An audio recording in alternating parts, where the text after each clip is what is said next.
Fait que ce soir, on est rendu au 10e module, hein, le cours 10 de la Révélation ou l'Apocalypse.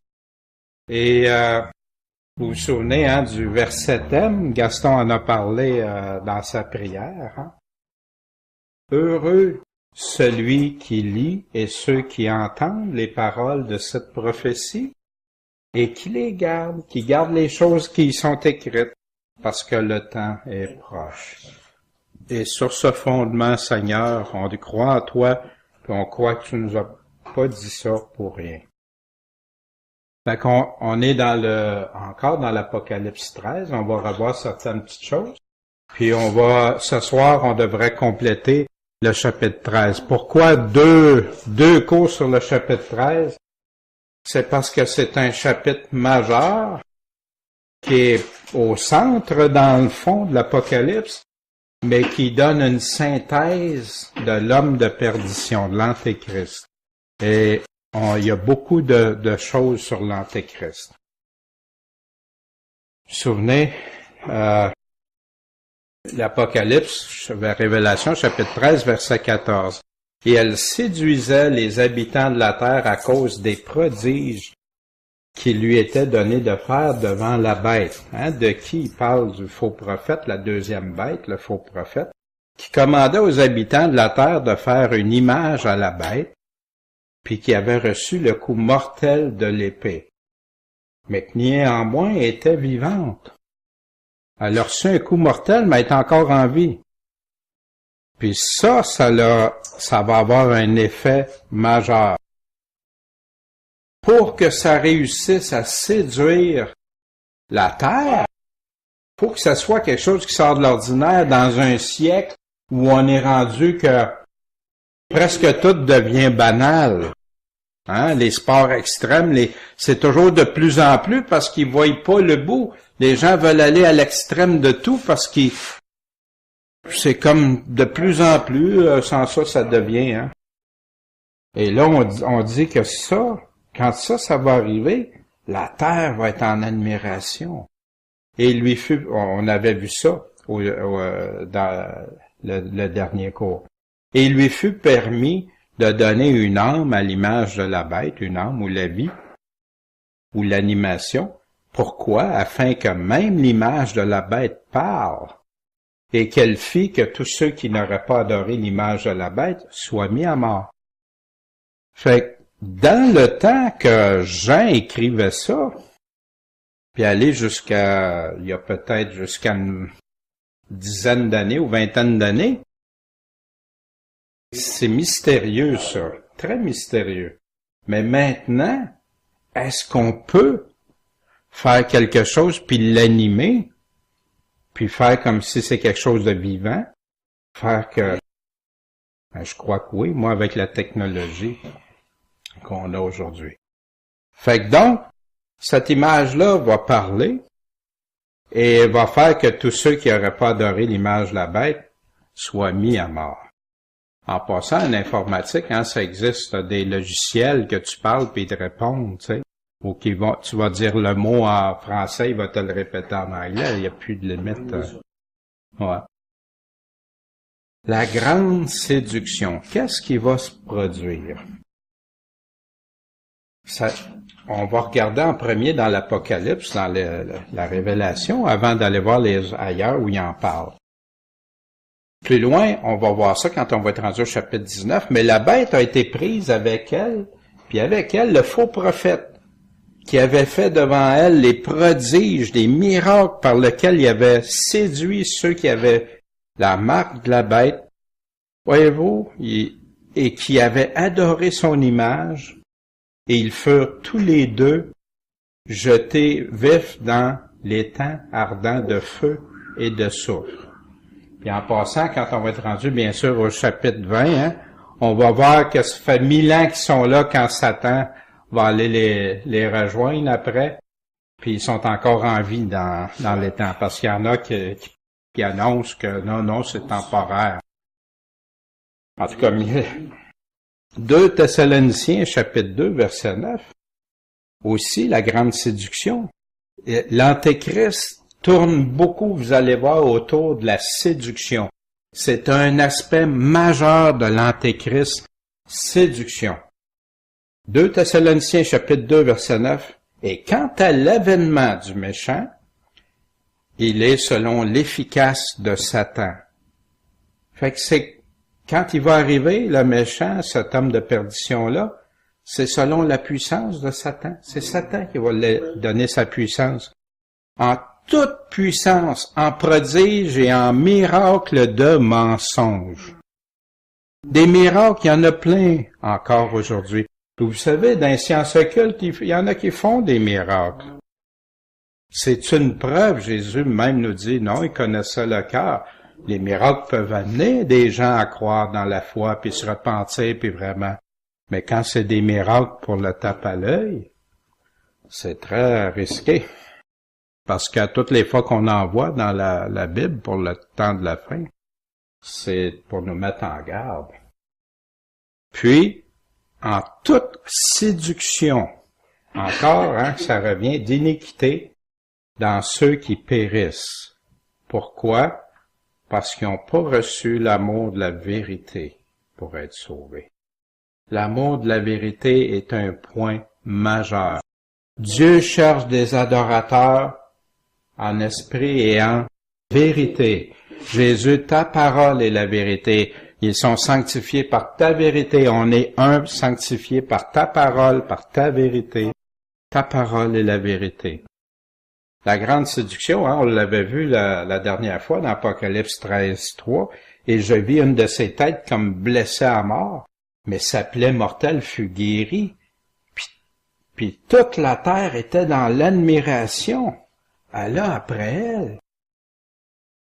Wow, c'est extraordinaire! Puis il rajoute, qui peut combattre contre elle? On va voir ça. Le verset 4 après, ils adorèrent. Le résultat de ça, ils adorent le dragon qui avait donné le pouvoir à la bête. C'est qui le dragon? C'est Satan. Il nous l'a dit dans le chapitre précédent. Et ils adorèrent aussi la bête en disant, qui est semblable à la bête? Qui pourra combattre contre elle?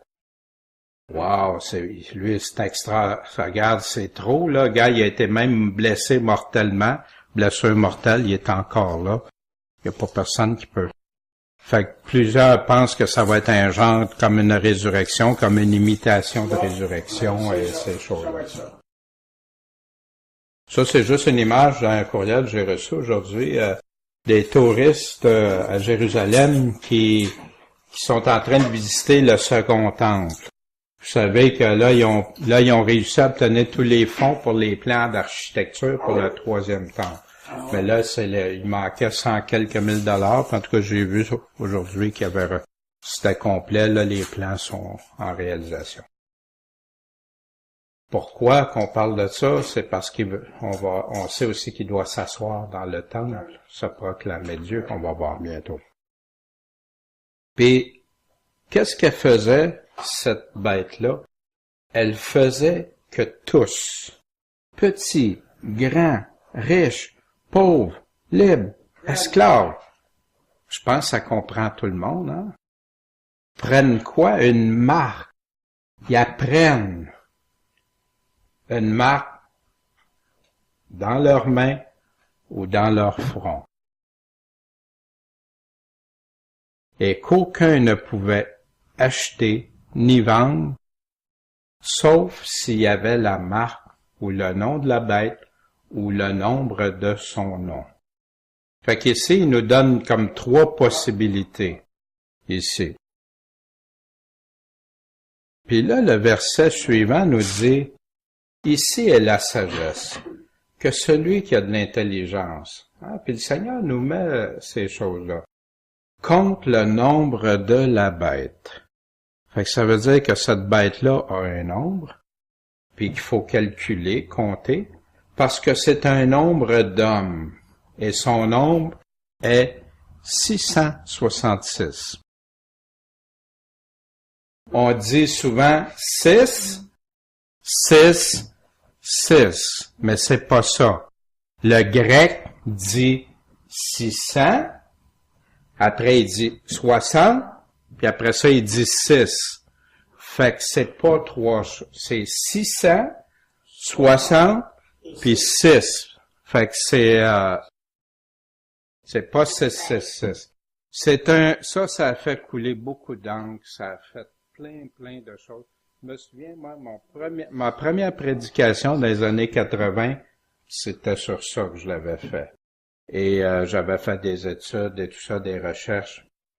Puis déjà, oui, il y a des choses très claires, hein, au niveau technologie, aujourd'hui, ils sont avancés. On ira pas dans les détails de la technologie, ce soir, c'est pas le but. On y reviendra plus tard parce qu'on va en reparler de la marque de la bête, puis on regardera les possibilités. Il y a une chose ici. Il fait qu'il faut que les gens la prennent, puis si vous la prenez pas, impossible d'acheter, de vendre, si tu n'as pas cette marque-là. Autrefois, c'était impossible, parce que toujours il y avait de l'argent, tu pouvais troquer, échanger. Tu as même des lois aujourd'hui qui s'en vont de plus en plus vers interdire les échanges entre personnes, puis obligation de te déclarer à l'impôt et tout ça, puis ça s'en vient de plus en plus resserré. Je dis pas que personne ne pourra pas rien faire, là, mais si tu veux acheter ou vendre, tu veux acheter de la nourriture, tu vas être obligé d'avoir la marque. Tu veux vendre ton auto, tu es obligé d'avoir la marque. Plus rien de transaction qui peut se faire sans avoir cette marque. Puis vous savez, ceux qui vont être dans les plus grandes difficultés, c'est ceux qui vont se fier sur leur avoir, sur leur argent, qui vont dire, et qui vont avoir des choix à faire. Puis le choix aussi, il va falloir, la personne, c'est pas comme, OK, je prends la marque ou je la prends pas, non. Il va y avoir des conditions à ça. Il va y avoir des obligations. Puis c'est quoi ces obligations-là? C'est d'adorer l'image de la bête. Hein, si on retourne, ici, il a fait que tous ceux qui n'avaient pas adoré l'image de la bête soient mis à mort. Souvenez-vous dans Daniel, quand on étudiait les prophéties dans les prophéties, l'autre cours antérieur, là, quand on étudiait Matthieu 24, Luc 21, Marc 13, les 3 amis de Daniel, Shadrach, Meshach, Abednego, le roi voulait qu'il adore sa statue. Sache au roi, on n'adorera pas ta statue. Il y a eu un choix. Dieu les a délivrés miraculeusement, hein, bien sûr. Et ici, la grande séduction, ça va être avec l'Antéchrist, la bête. Et tout ça va être là qu'il y en a qui vont avoir des choix. Aujourd'hui, on enseigne beaucoup que, comme chrétien, t'as pas à t'inquiéter de ça. T'as pas à t'occuper de ça parce que tu vas être enlevé avant. Mais c'est un risque énorme, hein? Parce que nulle part Jésus dit ça. On va se baser sur deux passages bibliques qu'on avait déjà étudiés, qu'on va revoir. Hein? Puis c'est vrai qu'on n'est pas destiné à la colère de Dieu.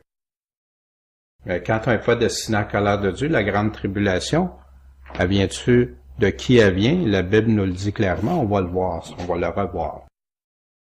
Mais Dieu dit quoi par rapport à ça dans Apocalypse 15:2? On va le voir un peu plus tard en détail. Je vis aussi comme une mer de verre mêlée de feu. Et ceux qui avaient obtenu la victoire sur la bête, sur son image et sur sa marque et sur le nombre de son nom.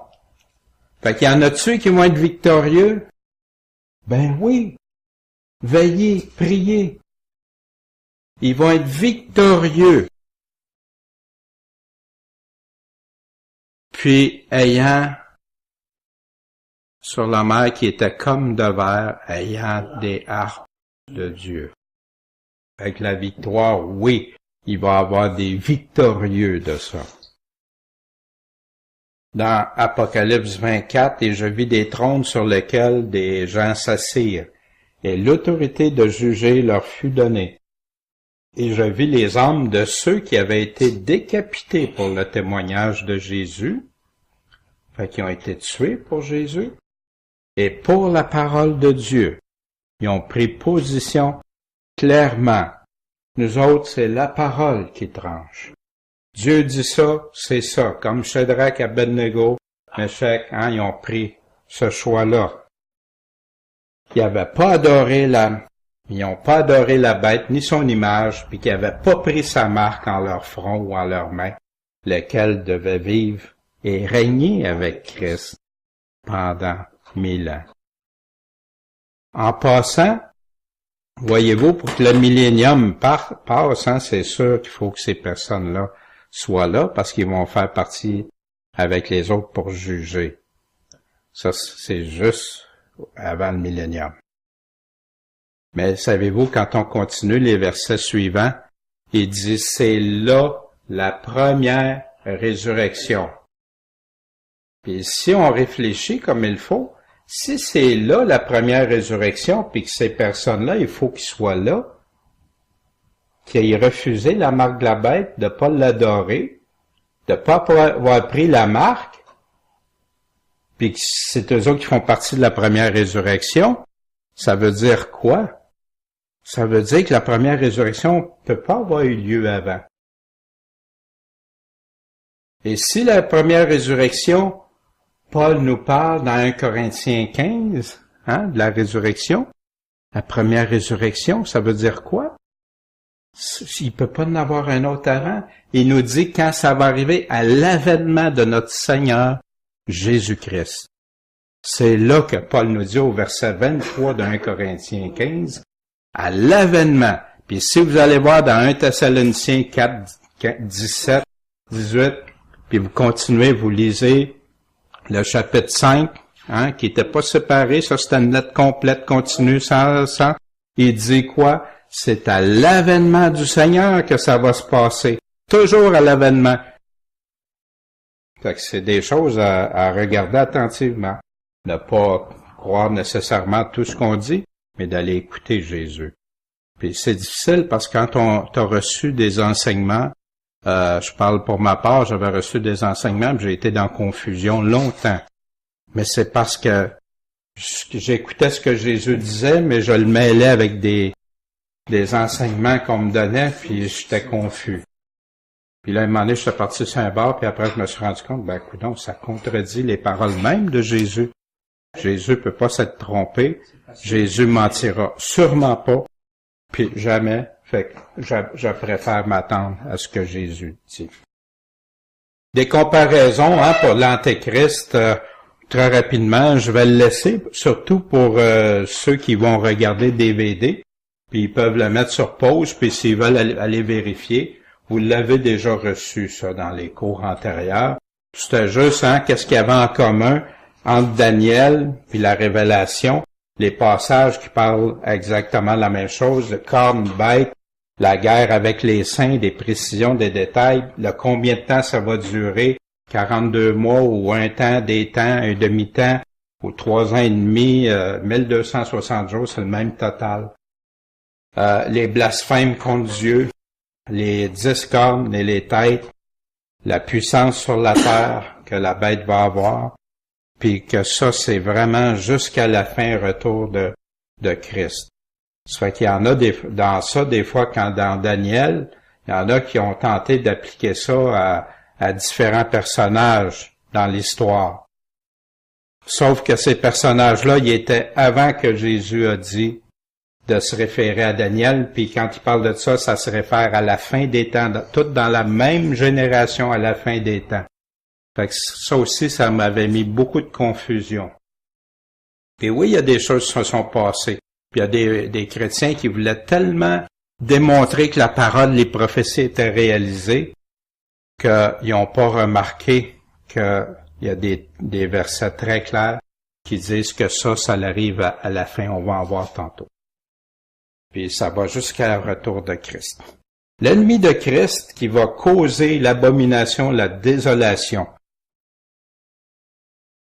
Le fils de la perdition, l'adversaire, qui est dans 2 Thessaloniciens chapitre 2, versets 1 à 12. Il cause l'abomination que Jésus a parlé dans Matthieu 24, 15, puis qu'on retrouve dans Daniel au chapitre 7, au chapitre 8, au chapitre 9, puis au chapitre 12. Il répète. Puis vous allez voir l'Apocalypse aussi, la Révélation, fait des répétitions comme ça. Comme le prochain cours, on va voir le chapitre 14. Mais au chapitre 14, Jésus est de retour, puis il y a la faucille tranchante de Jésus, puis la faucille tranchante de l'ange qui va faire pour les... quand la même chose, il nous en parle. Ça va être intéressant parce que ça va parler beaucoup de ce que Jésus nous a laissé comme enseignement sur la fin. Juste le chapitre 14 est riche en enseignements en parabole que Jésus a utilisé pour la fin. On verra ça. Aussi, l'ennemi de Christ, qui est appelé la bête, on est dedans dans le chapitre 13 de l'Apocalypse. Jean l'appelle l'Antéchrist. C'est là qu'il prend son appellation, parce que tu trouves pas cette appellation-là nulle part ailleurs dans la Bible, Antéchrist. C'est dans la première lettre de Jean, chapitre 2, verset 18, puis au chapitre 4, verset 3. Puis tout ça, ça égale l'Antéchrist. Séduction, guerre, 666. Tout ça, ça représente l'ennemi de Christ, celui qui va vouloir confronter Dieu. On va aller voir maintenant, on a été voir des parallèles tantôt dans l'Apocalypse. Ça va-tu jusqu'à date? Vas-tu trop vite ou passer vite? Soyez à l'aise. Là. Daniel 8, verset 9. Puis de l'une d'elles, il parlait des 10 cornes, surgit une petite corne, mais qui va s'agrandir beaucoup vers le midi. Le midi, c'est le sud. L'Orient, c'est l'Est, vers l'Est. Et vers le pays de gloire, là, il dit là, vers Israël. Fait ça peut être intéressant quand on veut savoir d'où ça vient. Parce que là, il dit vers l'Orient, puis après, il rajoute et vers le pays de gloire. Fait que ça, on peut voir que, il est peut-être pas tout à fait à l'ouest, lui, il peut être un petit peu, il s'agrandit vers le sud. Et elle grandit, cette petite corne-là, elle grandit jusqu'à l'armée des cieux et elle fait tomber à terre une partie de l'armée des étoiles et les foula aux pieds. Puis quand on va dans Daniel, on avait vu aussi au chapitre 12, les étoiles qui brillent, c'était ceux qui avaient l'intelligence, chapitre 11 et 12, l'intelligence et qui étaient les étoiles, comme des étoiles qui témoignent pour leur... Pardon? Les anges. Ouais, mais non, il parlait des chrétiens. Ouais. Il fait tomber. L'armée des cieux peut représenter deux choses. On verra ça. Je veux pas vous mélanger ce soir, mais on verra ça. Il peut parler des saints, puis il peut parler aussi des anges de Dieu, les puissances de Dieu. On le verra ça. J'irai vous chercher vraiment tous les passages. Ce soir, mon but, c'était pas d'aller à fond dans cet aspect-là, mais on y reviendra. Ça, vous gênez pas, vous écrivez ou me posez une question, on le garde en note, puis on l'approfondit après. Cette corne-là s'est élevée même jusqu'au chef de l'armée, lui enleva le sacrifice continuel et abattit la demeure de son sanctuaire. Fait qu'il va faire quoi, cette petite corne-là? Ouais, ça va brasser, puis c'est là l'abomination aussi. Il parle de l'abomination. Il va vraiment avoir du front tout le tour de la tête et tout ça.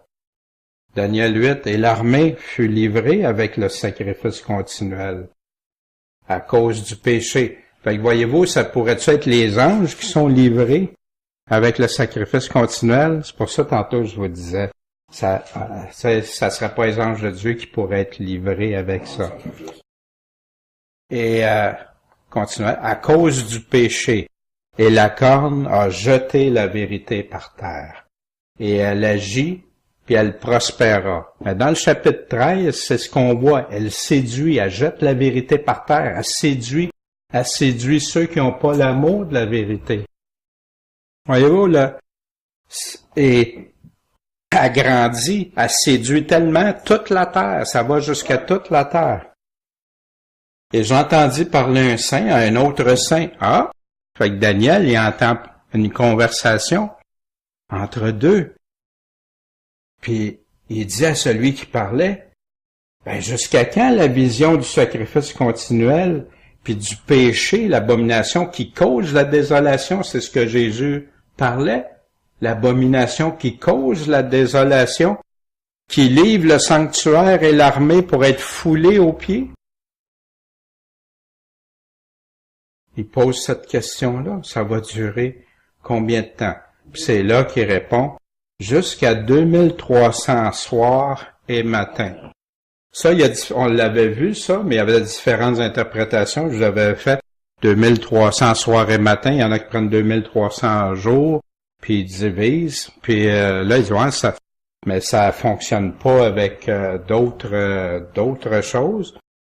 Il y a une autre interprétation qui disent, 2300, ça fait que 2300 divisé par 2 donne le nombre de soirs, puis le nombre de matins. Puis le sanctuaire sera purifié. Il n'y aura pas d'un détail dans ça, on l'avait vu, mais si vous voulez, on reviendra plus tard à ça. Ici, ce qu'il y a d'important à retenir, les 2300 soirs et matins, puis le sanctuaire sera purifié. À toutes les fois qu'on voit ça, dans la Bible, soir et matin, ça a rapport au sacrifice. Là, il est en train de parler du sacrifice continuel, puis on retrouve ça dans Lévitique, Deutéronome, les sacrifices journaliers. Ça veut dire que les sacrifices journaliers vont être remis pour qu'ils soient arrêtés. Ça fait que donc, c'est un autre élément qui justifie que le temple doit être reconstruit, ou tout au moins que l'autel soit reconstruit, parce qu'il ne pourrait pas faire de sacrifice sans autel. L'adversaire de Dieu, c'est non, il s'appelle le fils de perdition, il s'appelle l'adversaire, Satan, le démon, l'antéchrist, l'ennemi, la bête, celui qui cause l'abomination, l'auteur de la tribulation.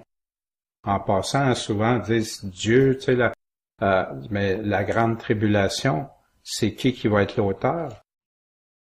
C'est l'antéchrist qui va vouloir tuer. C'est pas la colère de Dieu, ça. C'est pas de la colère de Dieu. Chapitre Daniel 8, verset 23. Et à la fin de leur règne, quand les pécheurs vont combler la mesure. Ça veut dire que l'apostasie, là, c'est rendu à son comble, là. Ça se peut-tu qu'on voit ça, que ça augmente toujours de pire en pire? Qu'est-ce que Paul nous disait? Sache que dans les derniers temps, après ça, il nous parle que ça va aller en empirant, puis ayant l'apparence de la piété, donc c'est des églises, mais rejetant ce qui en fait la force.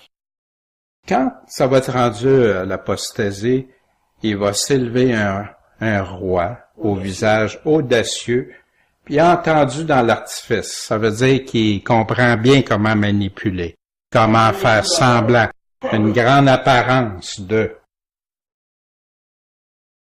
Sa puissance va s'accroître, mais pas par sa propre force. Pourquoi? Parce qu'on a-tu vu tantôt, c'est qui va lui donner sa force? C'est Satan. Le dragon va lui donner sa puissance.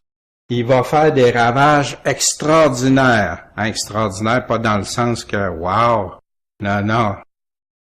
Ça sort de l'ordinaire, là. T'en vois pas comme ça des affaires habituellement. Lui, il va réussir à faire des ravages. Ravage, c'est pas positif, là, c'est négatif. Il réussira dans ses entreprises. Fait que ses plans vont marcher. Il va détruire les puissants et le peuple des saints. Ça c'est pas agréable à entendre, hein? Mais ça, c'est qui les saints? Fait qu'il y en a qui disent, c'est juste les Juifs. Mais, OK, là c'est dans l'Ancien Testament, OK. Mais quand tu arrives dans le Nouveau Testament, il répète la même affaire. Puis dans le Nouveau Testament, on avait vu que les saints, c'est qui dans le Nouveau Testament? C'est les chrétiens, les croyants. Paul adresse toutes ses lettres aux saints, Pierre, Jacques, Jean, etc. Daniel 8, verset 25. Puis par son habileté, il va faire réussir la fraude dans sa main. Il va être bon, hein? On pense qu'il y a de la corruption aujourd'hui. Ouais, il y en a beaucoup, hein? Mais c'est rien. Puis ça va faire, il va s'enorgueillir dans son cœur. Là, je suis bon, là, je suis rendu au top. Puis, après avoir averti tout le monde, il va faire périr beaucoup de gens. À l'improviste. Il va faire ça subitement. Ça va tellement prendre les gens par surprise. Il bâtit son empire, son autorité, il séduit, il manipule, il fait toutes sortes de choses.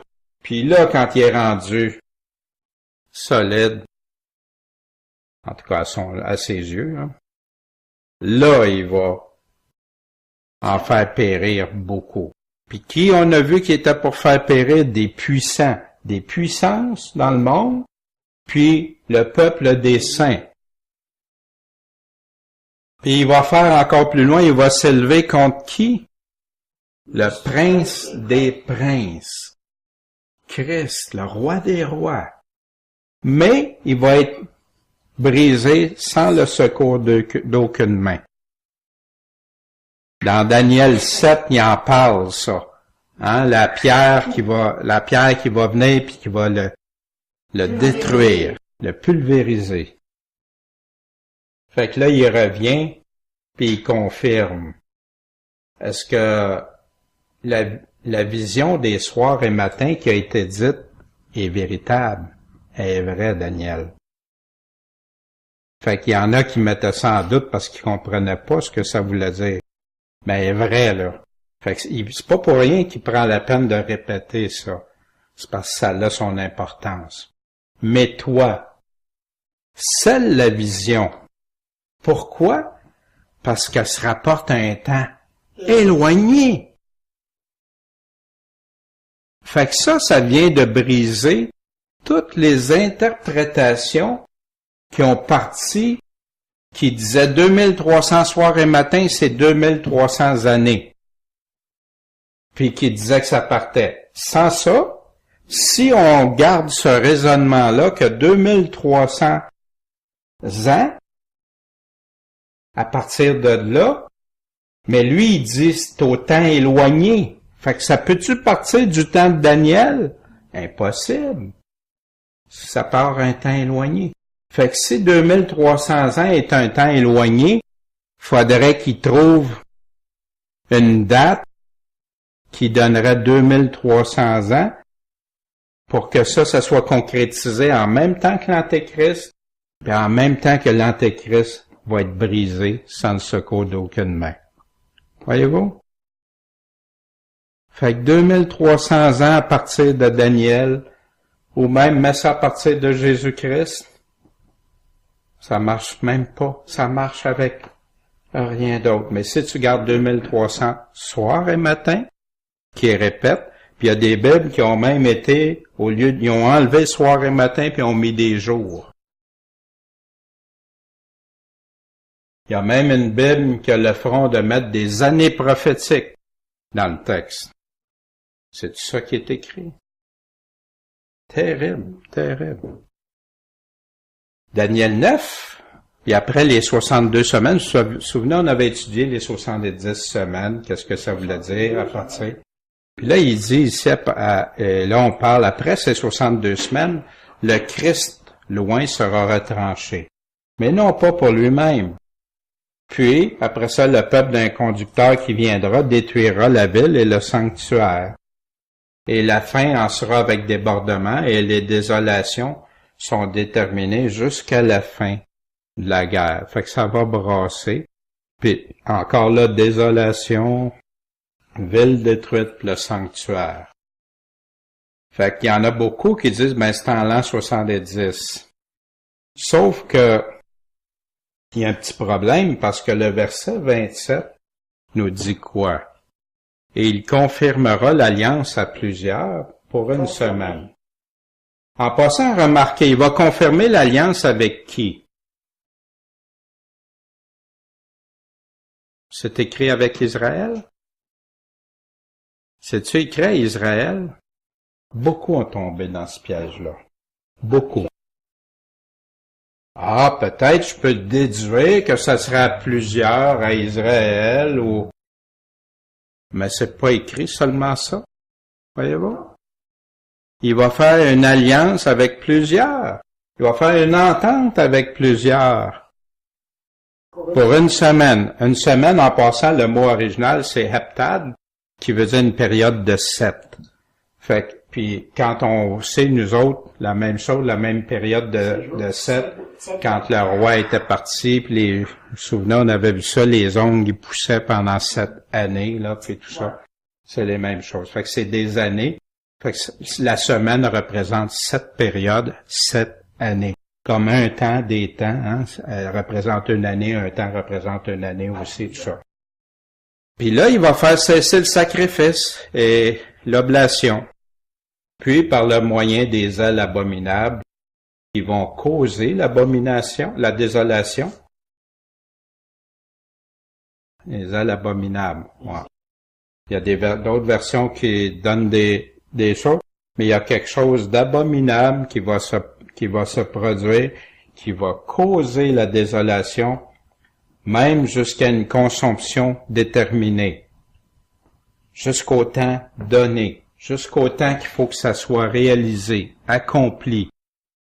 Jusqu'à ce temps-là, c'est déterminé. Vous allez voir ça souvent par rapport au temps dans la Bible. Au temps déterminé, au temps de Dieu. Dieu détermine un temps, c'est là, puis c'est comme ça. La même chose quand il va venir, il va retourner, un temps déterminé par le Père, c'est ça.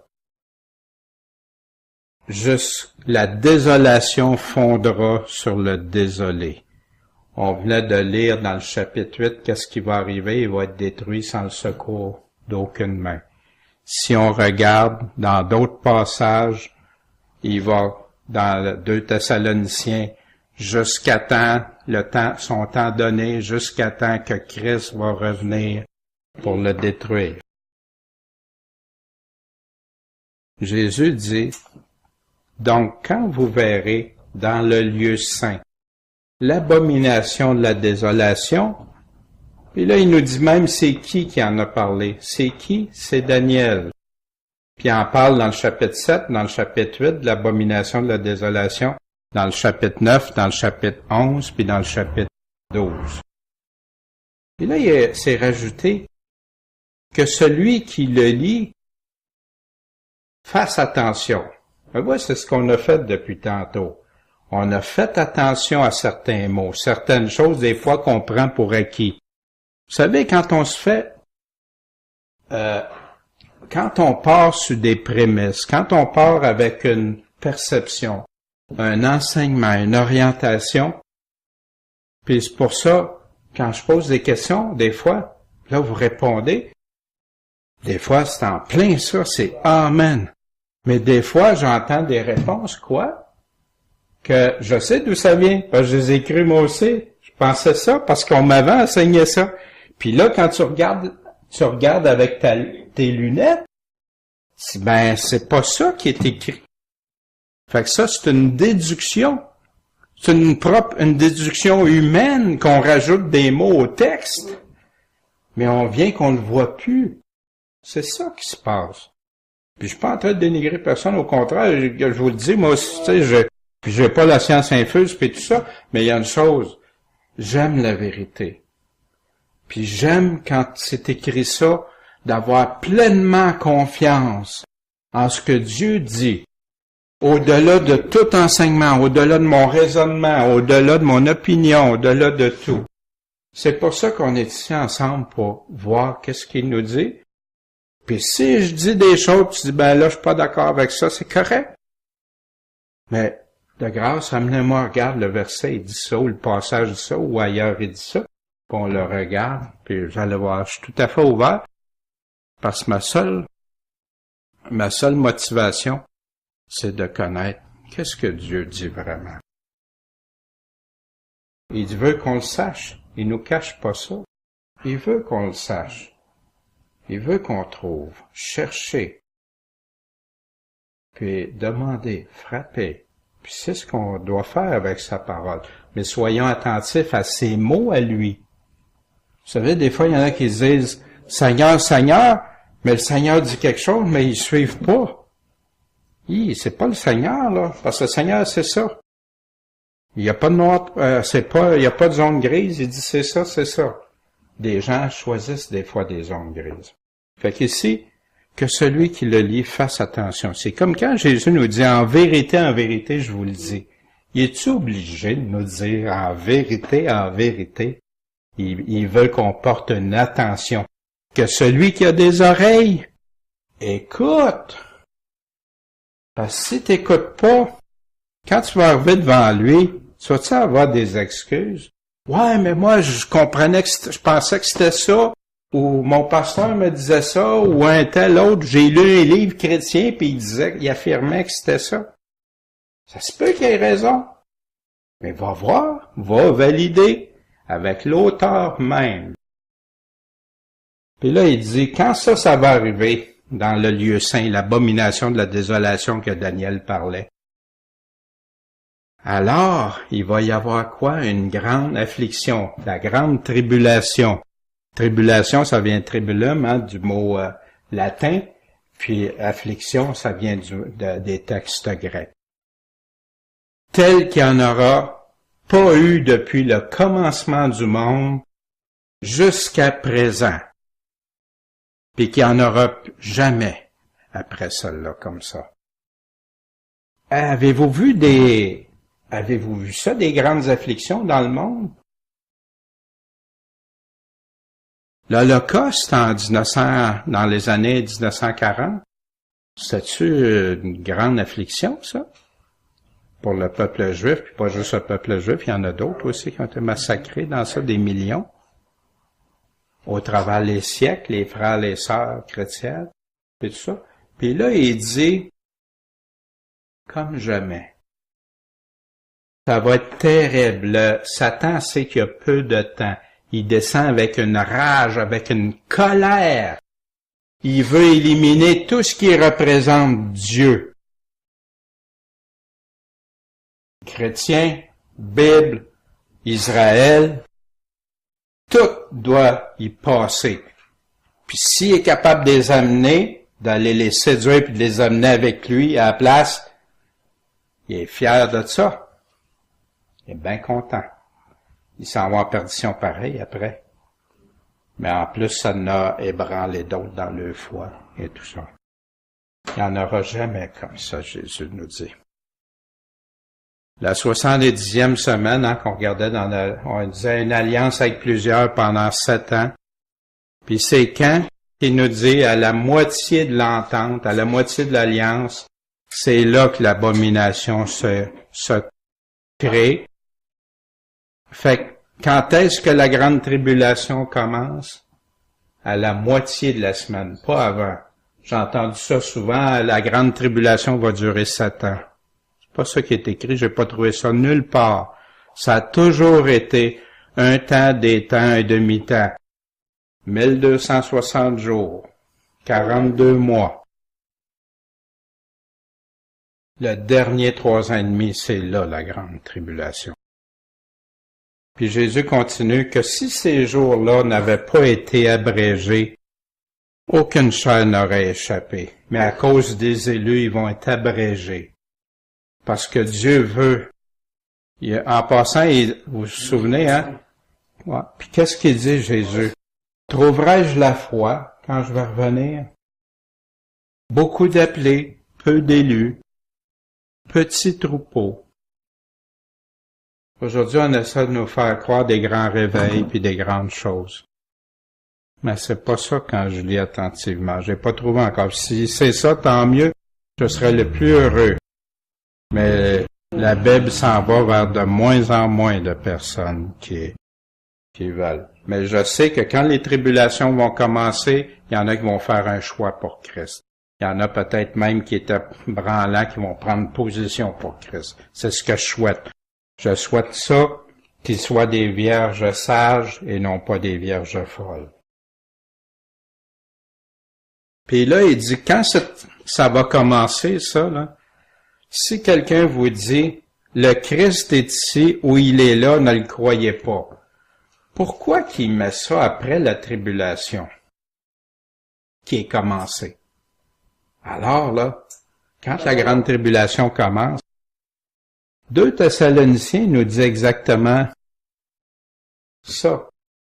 Parce qu'il dit, en ce qui concerne l'avènement, 2 Thessaloniciens, chapitre 2, en ce qui concerne l'avènement et notre rassemblement avec le Seigneur, que personne ne vous séduise, parce qu'auparavant, il faut que l'apostasie soit là, la révolte contre Dieu. Puis ça, il parle des églises, l'apostasie dans les assemblées. Et quoi? Qu'on ait vu l'homme de péché, le fils de perdition, s'asseoir dans le temple de Dieu, se proclamant lui-même Dieu. Fait que c'est là que l'Antéchrist peut être identifié positivement à 100%. Alors, si quelqu'un vous dit, c'est lui le Christ, ou il est là, allez-y, croyez-les pas. Parce que de faux Christ et de faux prophètes s'élèveront et vont faire quoi? Des grands miracles, des prodiges pour séduire les élus même. S'il était possible. Fait que ça, en passant, ce mot-là, s'il était possible. Tu vois, c'est impossible de séduire les élus. Ah ouais? Pourquoi que Jésus commence son discours de la fin des temps? Prenez garde que personne vous séduise. À qui parle? À des non-croyants. Paul nous répète ça. Pierre, Jude, Jacques, Jean. Soyez sur vos gardes. Veillez. On va voir ce que ça veut dire, veiller. Puis Jésus rajoute une chose. Voilà, je vous l'ai tout annoncé. Je vous l'ai prédit. Je vous l'ai dit d'avance. Prédit, ça veut dire je vous l'ai dit d'avance. Ah, Seigneur, je le savais pas. Ça va-tu marcher? Fait qu'il y en a qui disent, ouais, mais il y a eu des chrétiens au travers des siècles qui n'avaient pas toute la Bible. Il y avait des parties de Bible. Ah ouais? Ça s'appliquait-tu à eux autres? Ça s'applique, il dit, dans la même génération. Tout ça va survenir dans la même génération. Vous vous souvenez, on avait lu les questions de Jésus dans Matthieu 24. Les apôtres qui posaient la question au Seigneur. Quand est-ce que ça va arriver? La fin du monde, ton retour, puis même qu'on verra plus pierre sur pierre. Puis Jésus a dit, c'est tout dans la même génération. On a vu aussi que des pierres sur pierre, il en reste encore à Israël. Le mur des lamentations, les pierres sur pierre sont pas toutes. Oui, Israël, Jérusalem a été détruit en l'an 70, mais il reste encore des pierres. Puis Jésus dit que 0 pierre va rester, pierre sur pierre. Puis après, il nous dit que tout ça va arriver dans la même génération. Puis on nous dit que le temple va être reconstruit. On nous dit que l'Antéchrist va aller s'asseoir dans le temple.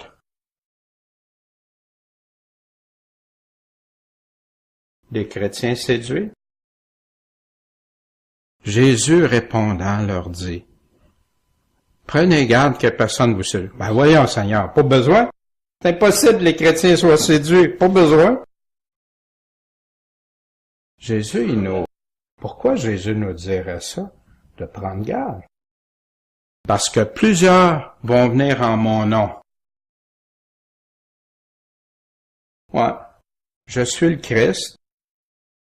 Ils vont séduire beaucoup de gens. Il y en a beaucoup. Ils disent pas c'est moi Christ, mais c'est moi qui le représente. C'est moi qui ai juste ça. Puis c'est pour ça qu'on doit faire toujours attention, puis jamais quelqu'un prétende dire, ben moi non. Non, Seigneur, ta parole est là, reste attaché à ta parole. Mais je veux pas être dans confusion, Seigneur. Si je suis confus dans quelque chose, montre-moi-le. Mais tout le monde ensemble, on est capable de lire. On est capable de voir qu'est-ce qui est écrit. On est capable de prier le Seigneur puis demander par son Esprit Saint de nous guider, mais à nous donner l'amour de la vérité, puis chercher qu'est-ce qu'il dit vraiment. Daniel 11 nous dit quoi? Il va y avoir des navires de Kittim ou de Chypre viendront contre lui, puis il va perdre courage. Il va s'en retourner, puis il va être irrité contre qui? En passant le Daniel chapitre 11, à partir des versets 21, aller jusqu'à la fin dans Daniel 12, l'Antéchrist, quand il va être détruit, il parle de la même personne. Et ça, parce que vous allez voir, on va le voir tantôt pourquoi je vous dis ça. Mais dans Daniel, il va s'irriter contre l'Alliance Sainte. C'est qui l'Alliance Sainte? Puis il va agir contre elle. Il va faire la guerre contre elle. Il va retourner, puis s'entendre avec qui? Ceux qui abandonnent la Sainte Alliance, l'Alliance Sainte. Hein? Ben non, ça se peut pas. Ben non. Je suis sauvé, puis regarde, je vis dans le monde, mais je suis sauvé, moi. C'est impossible. Savez-vous que Jésus, il nous dit d'autres choses, lui? Quand il nous parle des 4 semences, on va voir ça. Jésus, est-ce qu'il en parle de ça? Matthieu 24, il en parle au verset 6 et 7. On l'avait déjà vu. Puis il en parle au verset 9 et 13. Et ça, je vous invite, si vous prenez des notes, à aller voir ça par la suite. Mais vous allez voir que c'est exactement de ça. On va en voir des parties tantôt. C'est pour ça que... Mais si vous le prenez en note, vous pourrez aller voir ça. Et des forces se lèveront de sa part, puis ils vont faire quoi? Profaner le sanctuaire, la forteresse, et ils vont faire quoi? Cesser le sacrifice continuel et vont mettre l'abomination qui cause la désolation. Fait qu'il y en a beaucoup qui disaient, ben c'est Antiochus puis tout ça. Mais non, parce que c'est l'Antéchrist, ça, parce que il va avoir la résurrection dans son temps, à lui, il va avoir la résurrection des morts. Fait que je pense pas que c'est Antiochus. Fait que là, après, il y en a qui disent, ouais, ben c'est un exemple. Ah, peut-être, ça peut être un exemple. Mais c'est pas de lui qui est en train de parler. Matthieu 24:15, c'est justement là qu'il nous parle celui qui va causer l'abomination. Puis qu'est-ce qu'il va faire? Verset 32, il va séduire. Comment? Par des flatteries. Mais c'est qui va séduire? Les traîtres de l'Alliance, les prévaricateurs de l'Alliance. C'est qui ça? Ouais, ceux qui vont abandonner la foi. Trouverai-je encore la foi quand je vais revenir? Parce qu'il y en a qui vont carrément abandonner la foi. Puis ça, si je peux affirmer ça, c'est parce que Jésus lui-même le dit dans Matthieu 24. Il en parle aussi dans Luc 21, puis dans Marc 13.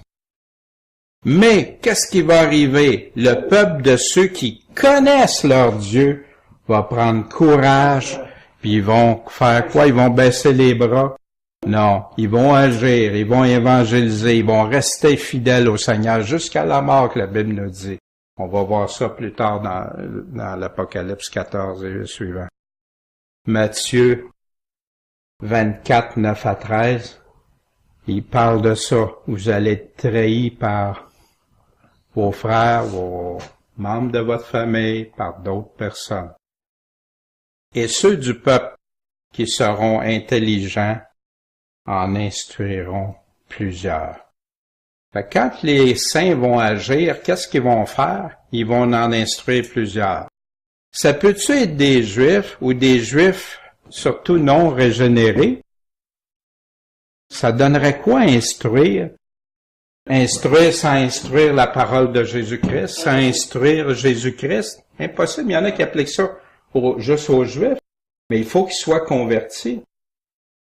Ceux qu'on voit qui sont convertis, sûrement, en tout cas sans se tromper, on voit c'est les 144 000 des 12 tribus d'Israël. Puis il est nommé, il est décrit. Mais après ça, il dit quand est-ce que le peuple d'Israël, il va en rester un petit nombre à la fin, puis ils vont se convertir quand? Quand ils vont reconnaître celui à qui ils ont percé les mains et les pieds, puis il dit dans Zacharie, c'est quand il va poser ses pieds sur la montagne des Oliviers. Il va revenir exactement comme il est parti sur la montagne des Oliviers. Ceux du peuple qui ont été intelligents, qu'est-ce qu'ils vont faire? Ils vont en instruire plusieurs.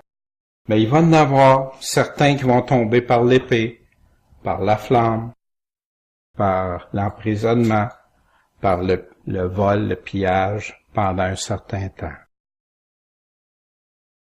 Et quand ils vont être renversés, de cette façon-là, ils vont être un peu secourus. Il y en a qui vont dire, hey, on va vous aider, ça n'a pas de bon sens. Et plusieurs vont se joindre à eux par hypocrisie. Oui, on aime le Seigneur, on aime Dieu. C'est triste. Moi, ça me bouleversait quand j'ai dit Seigneur, c'est pas peut-être nous autres ou peut-être d'autres qui vont être là après. Ouais, mais c'est ceux qui croient en toi, pas aux autres. Mais il dit que ça va leur arriver. Et parmi les intelligents, quelques-uns seront renversés afin qu'il y en ait qui soient éprouvés, purifiés et blanchis jusqu'au temps de la fin. Vous souvenez-vous dans les 7 églises dans l'Apocalypse, le Seigneur en parle de ça. Il y en a qui vont être purifiés, il y en a que c'est par l'épreuve qui vont être purifiés. Savez-vous que souvent, quand est-ce on devient un cœur humble? Quand est-ce qu'on est le plus en train de purifier des choses dans notre vie?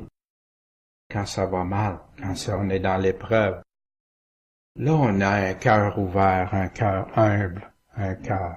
C'est probablement ça. Puis c'est pour ça qu'on doit jamais cesser de prier pour nos frères, nos sœurs, ceux qui se disent chrétiens. Peut-être Dieu peut le donner, que ce soit pas des vierges folles, mais que ce soit des vierges sages. C'est pas pour rien que Jésus a mis ça dans la fin des temps, le chapitre 24 et 25 de Matthieu. Il répond toutes à la même question tout au long. Mais il y en a qui découpent ça. Jusqu'à quand? Purifié et blanchi? Jusqu'au temps de la fin. La fin. Car elle ne viendra encore, voyez-vous le temps? Au temps marqué. Le temps que le Père a déterminé. Y a-t-il des ressemblances aussi ce que Jésus nous disait par rapport à la tribulation, par rapport à ce qu'il y a dans l'Apocalypse, qui est le chapitre 13, qui nous disait que l'Antéchrist va faire des dégâts avec les chrétiens.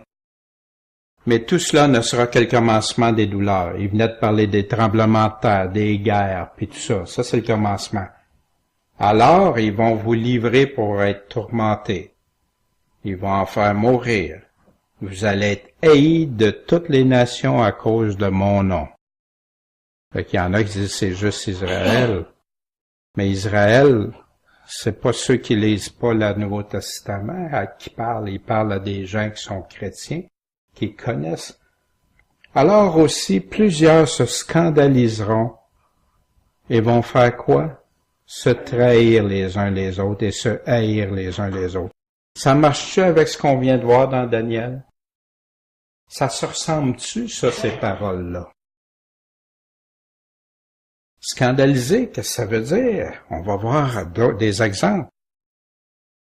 Quand Jésus parle la parabole des 4 semences, puis en passant, Jésus nous dit quelque chose de très important par rapport à cette parabole-là. Quand les disciples ont été demandés, « Seigneur, veux-tu nous expliquer cette parabole-là, cet exemple-là que tu nous donnes? » Mais il dit, si vous n'êtes pas capable de comprendre celle-là, cet exemple-là, comment vous allez être capable de comprendre les autres? C'est comme si elle a une importance majeure.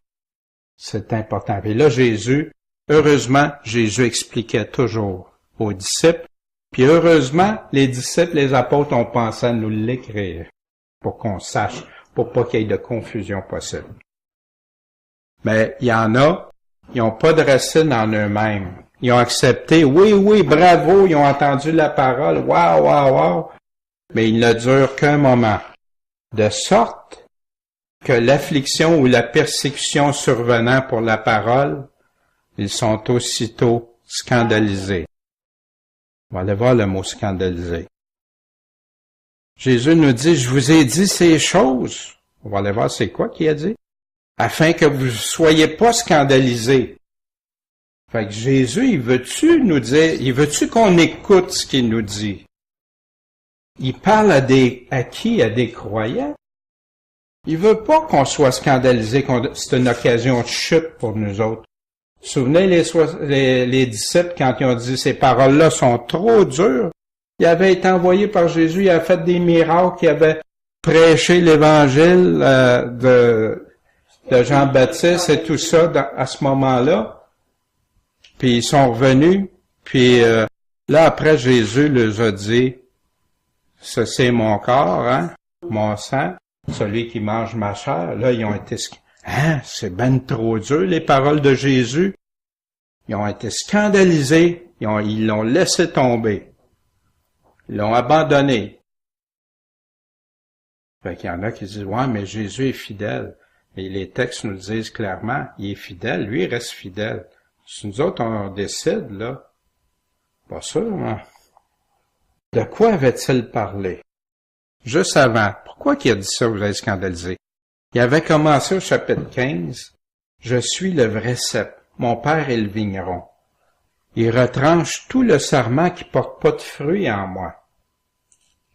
Il émonde tout celui qui porte du fruit. Pourquoi? Pour qu'il en porte plus.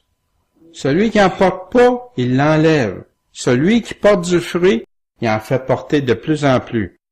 Vous êtes déjà net, pur. Pourquoi? Par la parole que je vous ai enseignée. Ça revient constamment à la parole de Dieu. Mais, il dit-tu arrêtez là? Mais demeurez en moi, et moi en vous. Ah, ben, on est purifié, c'est correct. Ah, il dit, demeurez en moi, et moi en vous. Comme le sarment peut pas de lui-même porter du fruit, s'il demeure pas attaché au cep. Il a pris un exemple que tout le monde connaissait, hein, des vignes. Vous pouvez pas si vous demeurez pas en moi. Ben, enlève, hein, essaye ça, coupe une branche après. Ça donnera pas grand fruit, hein. Je suis le cep, et vous êtes les sarments. C'est-tu clair? C'est lui, nous autres, on est ses sarments. Celui qui demeure en moi, et moi en lui, les deux, porte beaucoup de fruits. Parce qu'en dehors de moi, vous ne pourrez rien produire de fruits. Si quelqu'un demeure pas en moi, regardez, c'est les paroles de Jésus, là. Si quelqu'un demeure pas en moi, je l'accueille, je le garde avec moi. Il est jeté dehors comme le sarment. Voyez-vous, moi, ce que je suis pas en train je veux pas vous conduire, là, mais si j'écoute ce que Jésus est en train de me dire, sans enseignement qui vient de droite à gauche puis tout ça, je pense qu'il est en train de me dire, Daniel, demeure en moi, suis-moi, reste attaché, écoute et m'en pratique la parole, demeure. Mais si tu demeures pas en moi, Daniel, tu peux être jeté dehors comme le sarment, puis séché.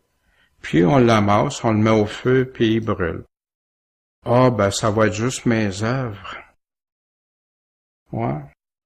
Si vous demeurez en moi, ainsi indique une condition. Si vous demeurez en moi, et que mes paroles demeurent en vous, on est mis en pratique.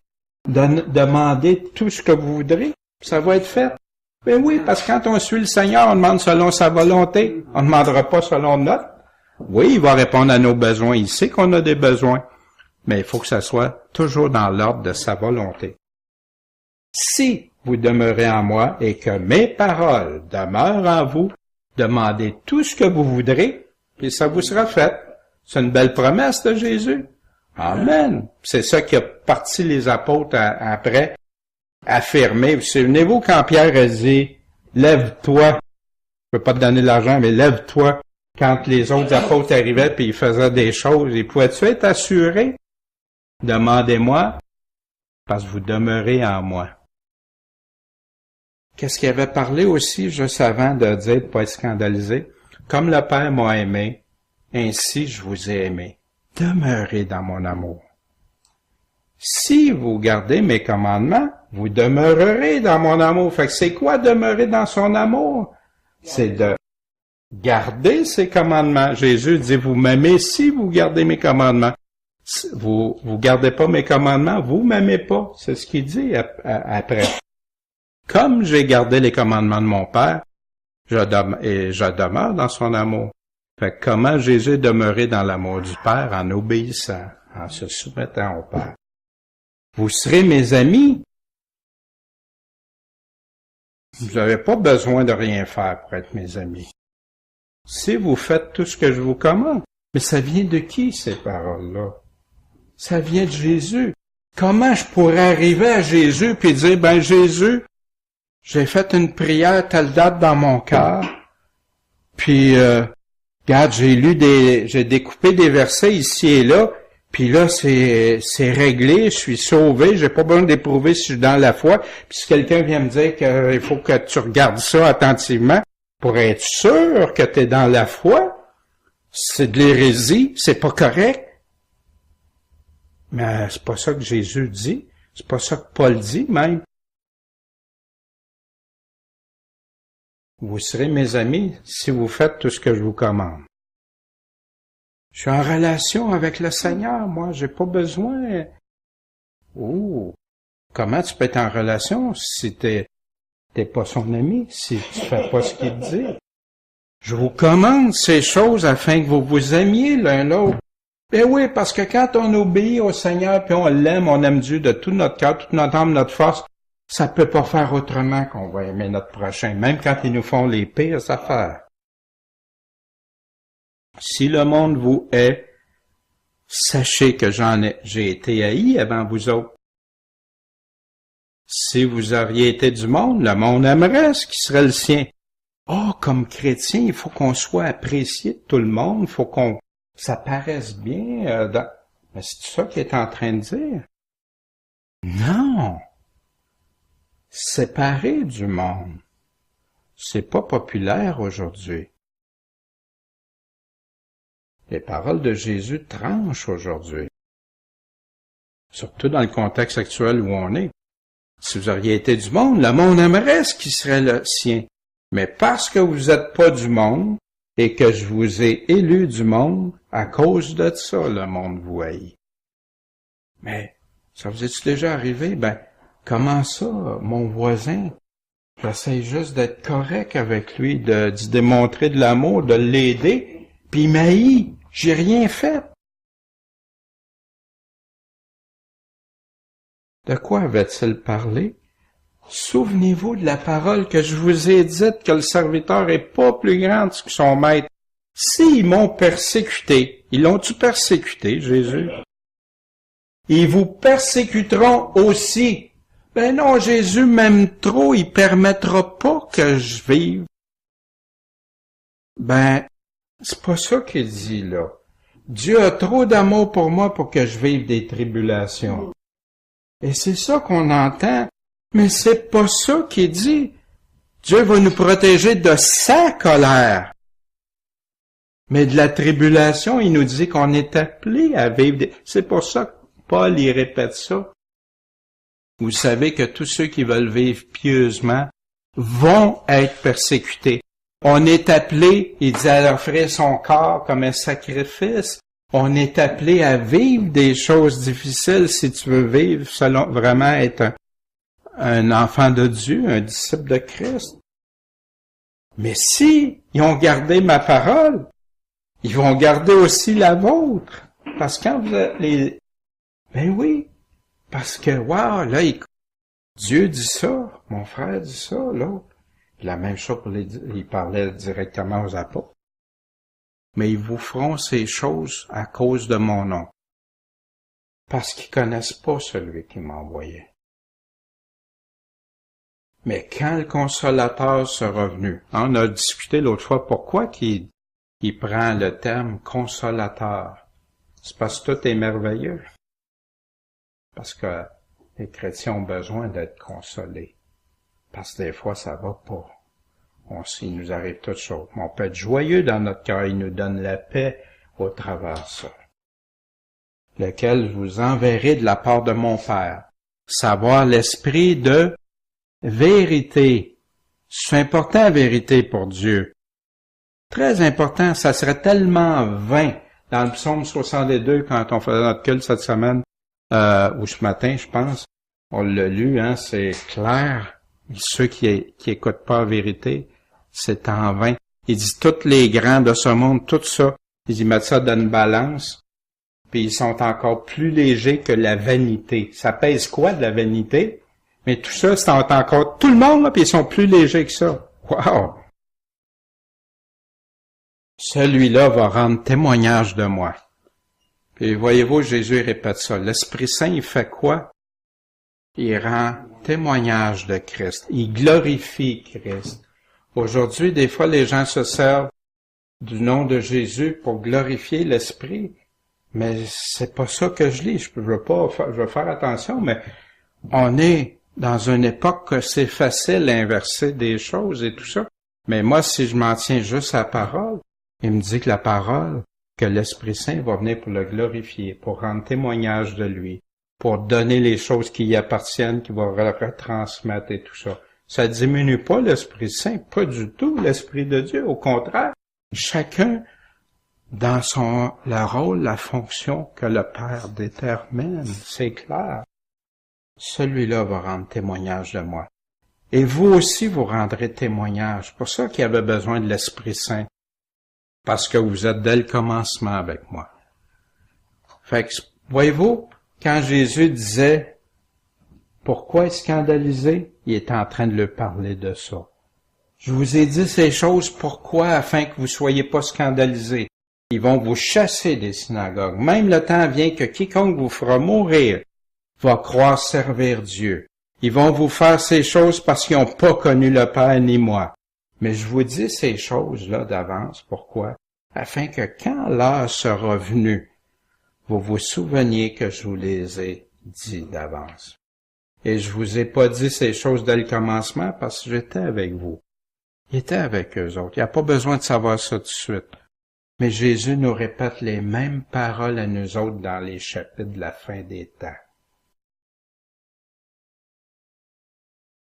Aussi, Jésus nous dit, plusieurs faux prophètes vont s'élever et séduire beaucoup de gens. Puis pourquoi? Parce que l'iniquité, le péché, l'injustice vont être multipliés. La charité de plusieurs va se refroidir. Mais celui qui aura persévéré jusqu'à la fin sera sauvé. En passant, on a lu qu'il y en a beaucoup qui vont mourir. Ils ont-tu choisi de mourir? Non. Fait que c'est pour ça que moi, quand je relisais ça, celui qui va avoir persévéré jusqu'à la fin va être sauvé. Va persévérer dans la parole de Dieu. Va persévérer avec le Seigneur. Puis c'est ce que Jésus répète dans les 7 églises aussi. Au vainqueur. Luc 21, 16. Vous serez aussi livrés par vos pères, vos mères, vos frères, vos parents, vos amis. Ils vont en faire mourir plusieurs d'entre vous. Et vous serez haïs de tous à cause de mon nom. Fait qu'il disait tout ça juste aux apôtres, même s'il parlait aux apôtres. Non, il nous le dit après, à nous autres, dans la fin des temps. Luc 21 qui parle de la fin des temps. Puis dans Matthieu, puis Et il y aura des grands tremblements de terre en tout lieu, et des famines, et des pestes, des épouvantements, des grands signes dans le ciel. Mais avant toutes ces choses, ils vont mettre la main sur vous. Vous persécuteront, vous livreront aux synagogues, vous mettant en prison. Ils vous mèneront devant les rois, les gouverneurs, à cause de quoi? À cause du nom de Christ. Des chrétiens. Puis, savez-vous, l'antéchrist, quand ils vont avoir la marque, t'apprends ou t'apprends pas, ben c'est là que ça se passe. Et cela vous sera pour témoignage. Or, quand ces choses commenceront d'arriver, regardez en haut. Quelle chose! Il vient d'en parler de toutes ces choses-là. C'est-tu arrivé, ça, encore? Non! Mais quand vous allez voir ça, regardez en haut et levez vos têtes parce que votre délivrance approche, ça s'en vient. Soyez patients, soyez persévérants. Lâchez pas. Puis là, il a continué, puis il leur a proposé cet exemple, cette comparaison. Voyez le figuier. Le figuier, c'est Israël. Oh! Des fois, c'est vrai que le figuier est utilisé comme symbole d'Israël. Mais là, il rajoute quoi? Et tous les arbres. Ah, tous les arbres. C'est-tu Israël qui est tous les arbres? Non. Qu'est-ce qu'il voulait nous dire? Quand il commence à pousser, vous le savez de vous-même en regardant que l'été est déjà prêt. C'est proche. Vous aussi de même. Nous autres aussi. Quand vous verrez ces choses, mon retour va être caché à vous autres. Sachez quoi? Que le règne de Dieu est proche. Ça s'en vient. Fait que la parabole, l'exemple qu'il nous donne, les arbres qui vont pousser, c'est quoi? C'est ça qu'il est en train de parler. C'est un exemple qu'il nous donne. Vous le savez, quand vous voyez les bourgeons commencer à sortir après les arbres, là, qu'est-ce que ça nous dit? L'été s'en vient, ça va. Ben, vous autres, la même affaire, quand vous voyez ces choses-là, là, ces bourgeons-là de la fin, là, pousser, là, vous savez que c'est proche. On ne saura jamais le jour, l'heure, la date, mais on va connaître la saison que le Seigneur nous dit. Pour les chrétiens, en vérité, je vous dis que cette génération ne passera pas que toutes ces choses ne soient arrivées. C'est quoi les choses? Il vient de tous les décrets, guerre, tremblement de terre, qui restera pas pierre sur pierre, qui va arriver de la persécution, l'abomination, qui va arriver le ciel, les étoiles ébranlées, le soleil obscurci, le ciel, puis là, il nous dit, sûrement par hasard, le ciel va passer. Le ciel et la terre, ils vont finir par passer, par disparaître. Mais mes paroles, elles, passeront pas.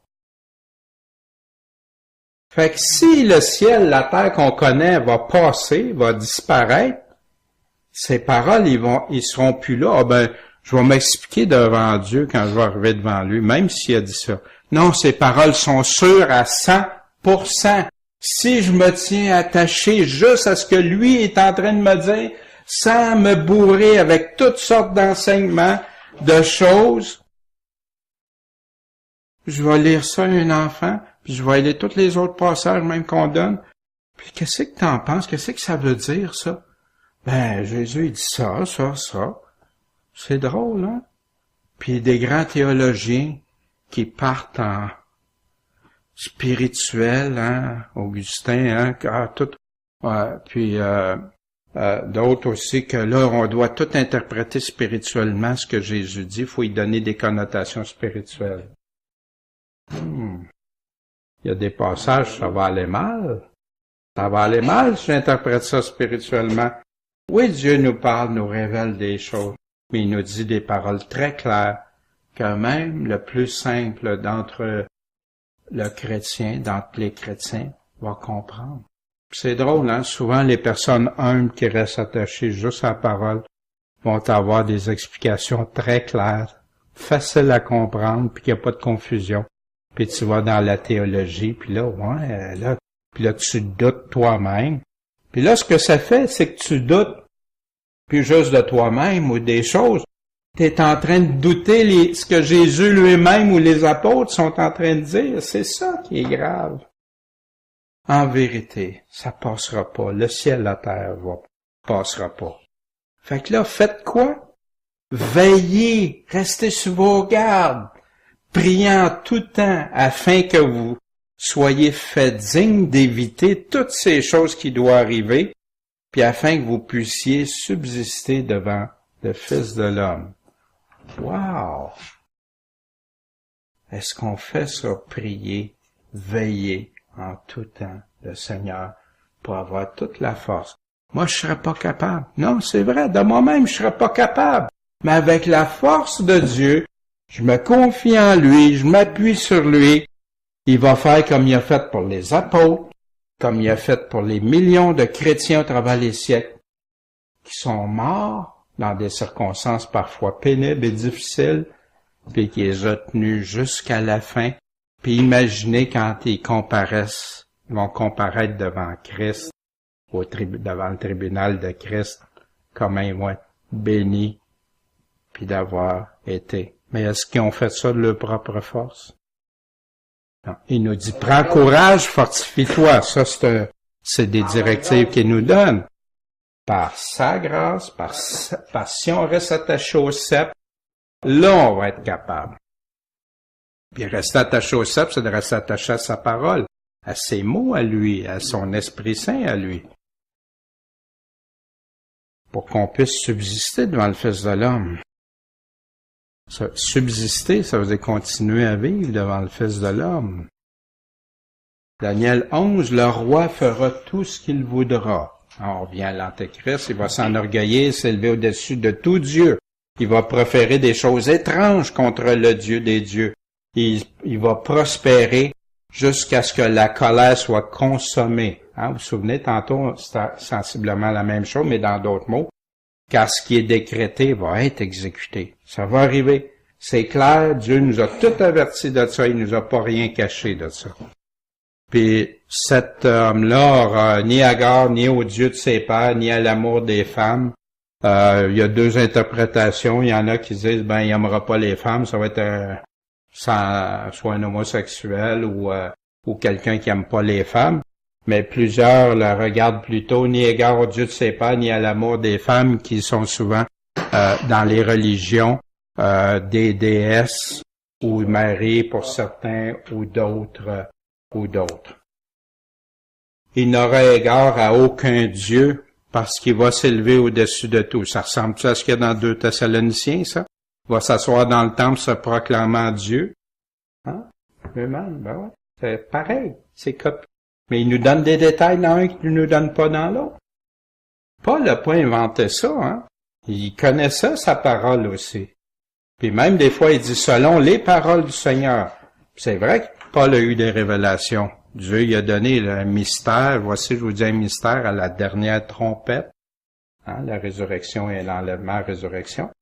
Mais souvent, il va se fier, il va répéter exactement les paroles de Christ. Puis dans l'enlèvement, justement, il répète les mêmes paroles que Christ a données dans Matthieu 24. 2 Thessaloniciens 2,4.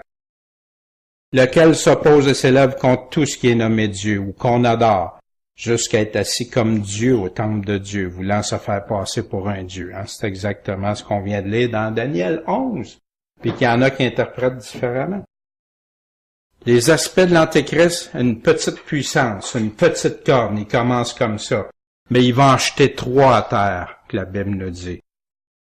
Il va avoir les yeux d'un homme, cette corne-là va voir une bouche qui va proférer de grandes choses, il va blasphémer contre Dieu. Il va faire de la corruption par flatterie. Ça, c'est en tout cas, on a tous les versets pour ça, là. L'apparence plus grande, il va être différent des 10 autres rois, il va en éliminer 3. Il est d'une grande contenance. Autant il part d'une petite corne qui devient une grande stature, quelque chose qui va impressionner. Le contexte, Daniel 11, 21 nous dit qu'il va rentrer en temps de paix. Il va en détruire plusieurs par la prospérité puis la paix. Vous savez que l'Antéchrist aussi, selon Daniel 11, aussi il va faire quoi? Il va donner des terres et tout ça à ceux qui vont être pour lui. Il va distribuer des terres gratuitement. Personne n'a jamais fait ça, hein? La Bible nous parle de ça. Il va être un homme de ténèbres, puis sa puissance vient de Satan, on a vu ça. Il va faire la guerre aux saints, puis remporter jusqu'à ce que le royaume promis arrive, dans Daniel 7, 21, 22, verset 25. Il va épuiser les saints du Très-Haut, il va aller jusqu'à temps, hein? Jusqu'à temps que Seigneur, il va faire la guerre aux chrétiens puis Israël pendant 3 ans et demi. Il parle contre le Très-Haut. Il pense changer les temps et la loi. Il a le contrôle pendant 3 ans et demi et 42 mois. Avant, il rentre tranquillement. Il est séduit par flatterie et tout ça. Mais quand il est rendu à aller s'asseoir dans le temple de Dieu, faire l'abomination, c'est là que ça part. Il va tenter de faire face au roi des rois. Je dis tenter parce que il réussira pas. Il va être brisé par aucune main humaine. Il va faire une alliance avec plusieurs pour 1 semaine, une période de 7 ans. Mais au milieu de la semaine, 3 ans et demi, il va briser cette alliance-là. Il va commettre l'abomination, puis à cause de lui, le sacrifice quotidien est arrêté. Des actions, il va détruire un prince de l'alliance. Dans Daniel 11, on va le voir, ça sera pas long. Il va séduire par la paix et les flatteries dans Daniel 11, 21. Il va distribuer des richesses. Le roi du Sud, le Sud c'est ou le roi du Midi dans certaines versions, le Midi c'est le Sud, va venir l'attaquer avec une puissante armée, mais il réussira pas à cause des complots qu'il va avoir eu dans son propre camp, dans sa propre armée. Il va avoir de la tromperie, de l'hypocrisie. Il va s'y prendre par toutes sortes de méthodes. Puis imaginez quand ça vient du malin, le père du mensonge, qu'est-ce qu'il va avoir. À sa place, il s'élèvera un homme méprisé. Ça, il est en train de parler de quelqu'un d'autre. Puis là, quand je vous disais, ça commence à Daniel 21. Il va s'élever un homme méprisé auquel on ne donnera pas l'honneur de la royauté. Il sera pas un roi, il sera pas en position de roi, là, au commencement. Mais, il viendra inopinément, hein, puis il va s'emparer de la royauté. Comment? Par des flatteries. Fait qu'il arrive, hein, ben smooth. Puis il va réussir à avoir la royauté. Il n'est pas roi, il devient roi. Et les forces qui submergent seront submergées devant lui. Et ils vont être brisés, aussi bien que le prince, son allié. Il va détruire même celui qui est censé être son allié. Il va finir. Puis après l'accord qu'il va avoir fait avec lui, il va user de tromperie, puis il va monter, puis il va avoir le dessus sur lui, mais avec peu de gens. Fait qu'il va avoir toutes sortes de manigances pour réussir à venir à bout. Il va venir à l'improviste dans les lieux les plus fertiles de la province, puis il fera ce que n'avaient pas fait ses pères, ni les pères de ses pères.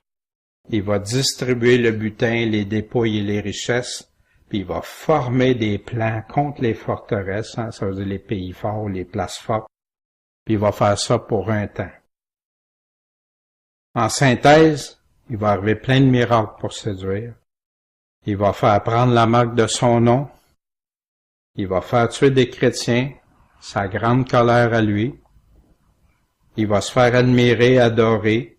Il va séduire les traîtres. Il va prendre le contrôle mondial, politique, économique et religieux avec le faux prophète.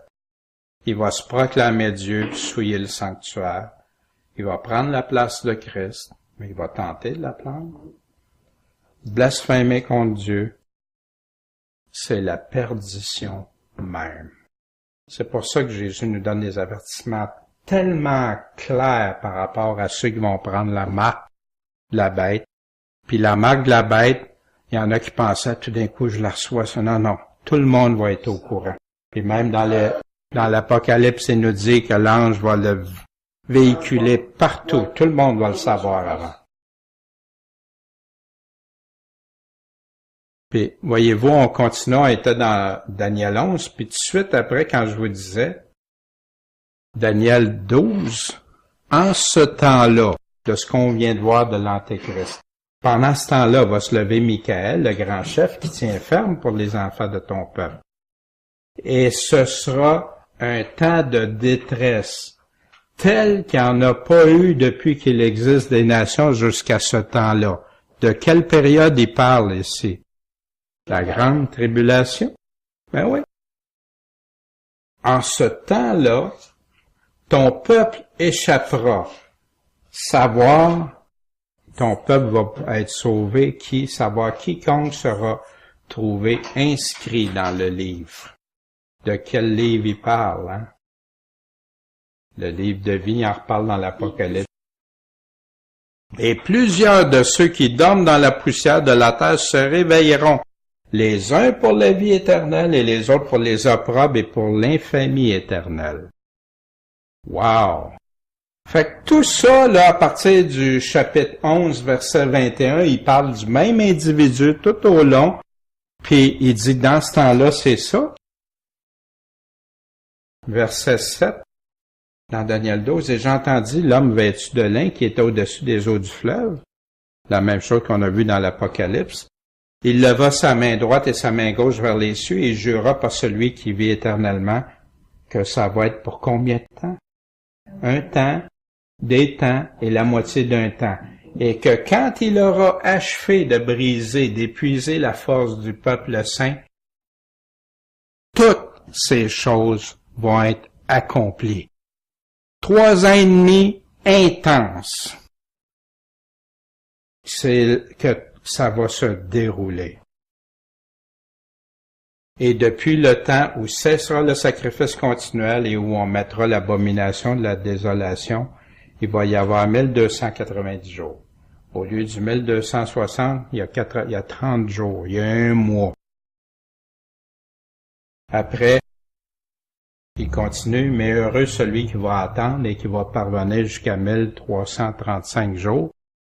Ça donne un mois et demi. Après le 1260 jours, après un temps, des temps et 3 ans et demi. Fait que c'est difficile. Le Seigneur dit qu'on connaîtra pas le jour, la date et l'heure. Il nous dit qu'on va reconnaître la saison, mais pas le jour. Et ça, moi, je vois ça c'est une opinion que je vous donne, là, que on peut pas donner un jour précis que Jésus va revenir parce qu'il nous donne un laps de temps. Il nous donne un chose. Mais il nous dit, par exemple, on va voir les fruits. Paul nous dit, vous autres, vous serez pas surpris. Il vous surprendra pas comme un voleur parce que le chrétien fidèle va veiller, va prier, va savoir reconnaître ces choses-là. Ceux qui n'ont pas l'amour de la vérité, ils vont être avec l'Antéchrist. C'est ça qui va arriver.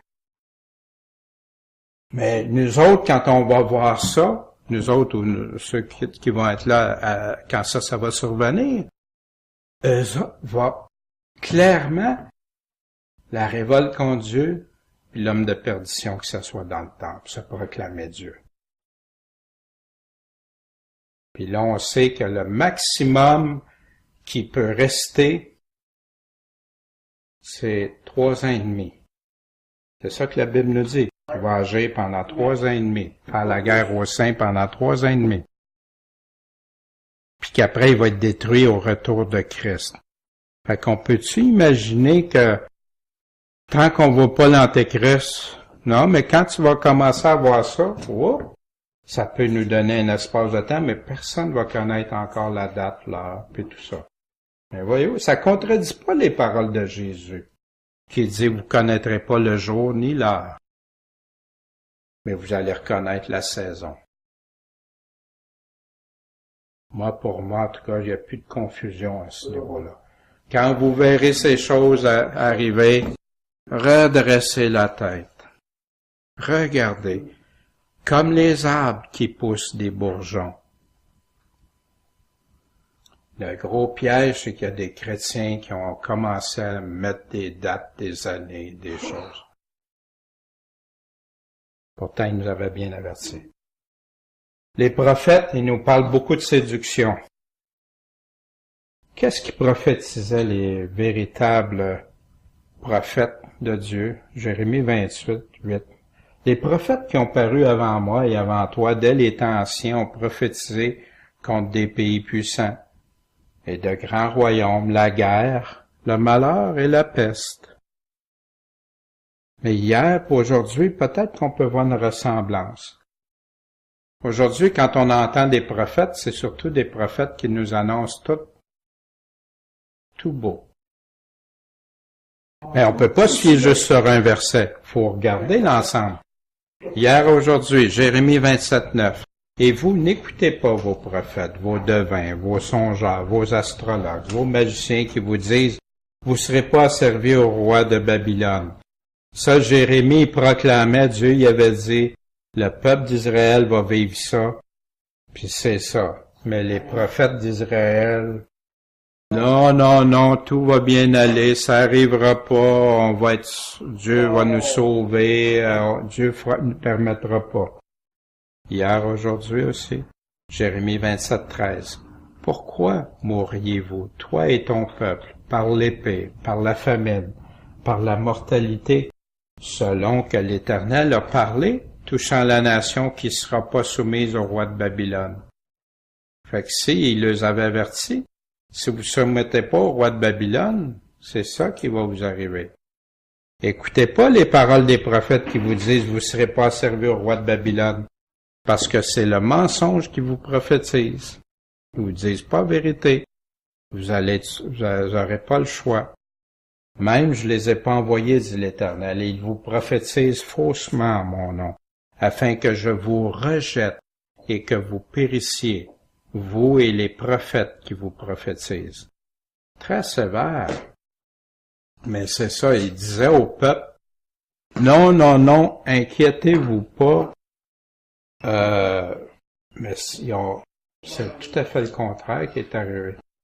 Hier, aujourd'hui, demain, Jérémie 35, 15, puis en passant, je suis pas en train de dire qu'il faut se soumettre comme le roi de Babylone non, c'est un exemple que je prends, comment Dieu avertit son peuple qui vont vivre des tribulations, qui vont avoir à vivre des choses, mais il leur demande d'être conforme à ce qu'il dit, puis ils l'ont pas fait. Ils ont préféré croire des mensonges.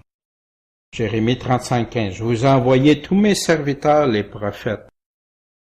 Et il va nous dire, c'est quoi ces vrais prophètes qui disaient?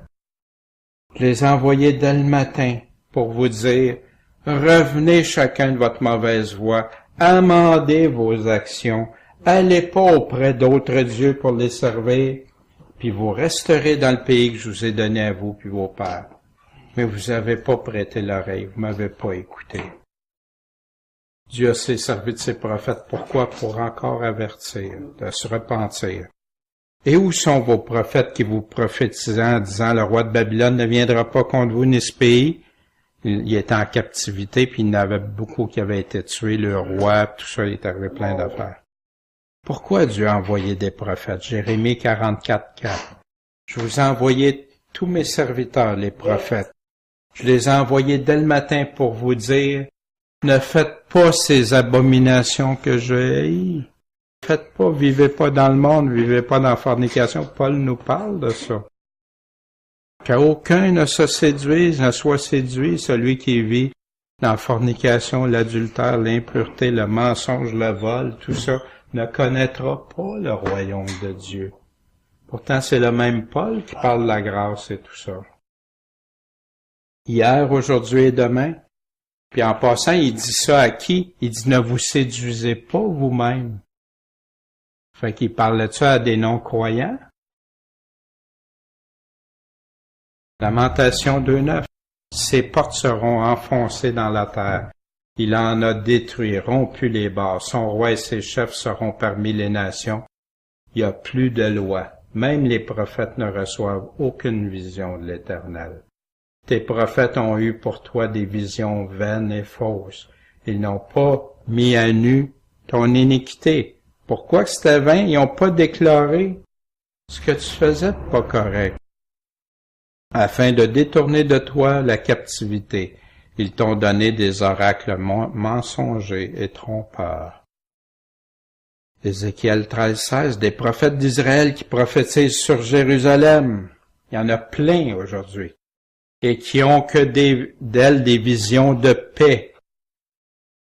Mais qu'est-ce que Dieu dit quand il n'y aura pas de paix? Puis quand tu regardes les paroles de Jésus, Jérusalem va être encerclée, va être foulée aux pieds par les nations. Ça s'en vient là. Daniel 9:6. On n'a pas écouté tes serviteurs les prophètes, qui ont parlé en ton nom à nos rois, à nos chefs, à nos pères, puis à tout le peuple du pays. Ça, c'est Daniel, quand il faisait sa prière de repentance. Vous parlez de réveil, c'est toujours des prières de repentance. Jamais de toutes sortes de... Non, c'est toujours des prières de repentance, puis d'aller se conformer à la Bible. Puis vous allez voir ça dans la Bible, les réveils, c'est toujours comme ça. Daniel 9:10. On n'a pas écouté la voix de l'Éternel notre Dieu pour suivre quoi? Ses lois qu'il avait mises devant nous par ses serviteurs, les prophètes. Nous autres, nos prophètes, c'est qui? Les apôtres ont été prophètes. nous ont laissé par écrit. C'est pourquoi je les frapperai par les prophètes, je les tuerai par les paroles de ma bouche, et mes jugements éclateront comme la lumière. Ah, mais là, il parlait-tu des faux prophètes qui annoncent des bonnes choses? Non, il parle des prophètes qui vont... J'ai parlé aux prophètes, j'ai multiplié les visions, et par les prophètes, j'ai proposé des paraboles. Ça a été rejeté, les paraboles. Puis regardez, c'est au passé. Mais en haut, je les frapperai. C'est au futur. Je sais pas si vous voyez la... OK? Je vous ai envoyé les prophètes, hein, j'ai multiplié, puis vous avez rejeté ça. Fait qu'il y a eu tous les prophètes avant Ézéchiel, tous les prophètes qui ont passé, Dieu leur avait parlé, Jérémie, il y avait des paraboles, des explications. Mais comment il va faire ça? Regardez, souvenez-vous quand on a regardé dans l'Apocalypse chapitre 11, Révélation, ceux-ci sont les deux oliviers, les deux chandeliers qui se tiennent dans la présence du Seigneur de la terre. Si quelqu'un veut leur nuire, le feu sort d'où? De leur bouche. Qu'est-ce qu'il venait de dire? Ces prophètes étaient pour tuer comment? Par les paroles de leur bouche. Dévore leur ennemi, car si quelqu'un veut leur nuire, il faut qu'il soit ainsi tué. Ceux-ci ont le pouvoir de fermer le ciel, afin qu'il ne pleuve pas durant les jours de leur prophétie. Ils ont aussi le pouvoir de changer les eaux en sang, de frapper la terre de toutes sortes de plaies, toutes les fois qu'ils voudront. Puis on voit ça dans l'Apocalypse, c'est plein. Et quand ils auront achevé de rendre leur témoignage, la bête qui monte de l'abîme leur fera la guerre, les vaincra et les tuera. Ça va-tu, ça, avec la guerre pour les chrétiens? La guerre qu'il va faire. Et les habitants de la terre seront tout joyeux. Ils vont se faire des réjouissances, des cadeaux. Pourquoi? Parce que ces deux prophètes ont tourmenté ceux qui habitaient la terre. Mais après 3 jours et demi, l'esprit de vie entre en eux. Ils se tenèrent sur leurs pieds, puis une grande crainte a saisi ceux qui les ont vus monter. Puis ça, vous allez voir ça, partout où il parle qu'il y a eu un enlèvement vers le ciel, que ce soit Jésus, que ce soit... Les gens voient les personnes monter. Puis on verra ça plus tard. Aujourd'hui ou demain, ainsi parle l'Éternel sur les prophètes qui égarent mon peuple, qui annoncent la paix si leurs dents ont quelque chose à manger, puis qui publient la guerre si on ne leur met rien dans la bouche. Tu me donnes l'argent, tout va bien aller, c'est beau, Dieu t'aime, tout ça.